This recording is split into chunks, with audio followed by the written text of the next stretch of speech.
We told you about drought conditions in the Black Sea region of Russia. Well, the situation there is now worsening and by some accounts has now reached historic proportions. Joining us now with this week's Bottom Line is Neil MELANCON. And Neil, this is really like a lot of folks have just never seen before. Tell us what is going on in the Black Sea region and how this is going to impact farmers here.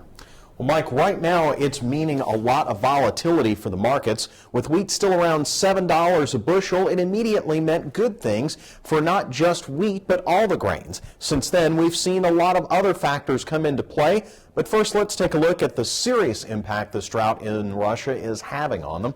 Independent analysts MELANCON have drastically cut their export expectations by more than 70%. Getting out of Russia if your wheat will even be harder than escaping the old Soviet Union, as Russian President Vladimir Putin has said only pre-existing export obligations will be fulfilled, meaning only wheat that's already been paid for. The drought has hit production forecasts as well. It wasn't shaping up to be a great year to begin with, but with MELANCON has trimmed an additional 3 or 4 million metric tons off their forecast, well below last year's production.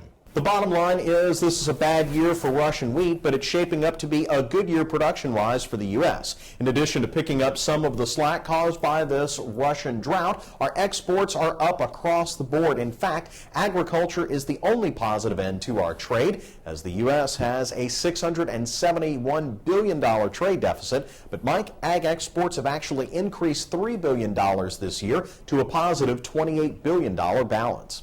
Neil, USDA released its annual supply and demand report late last week. With everything going on in Russia, what's that going to mean as far as the credibility of these numbers in this report? Well, it's probably going to have some impact, but it'll have to wait till next week for full coverage. Very good. Neil MELANCON, thanks.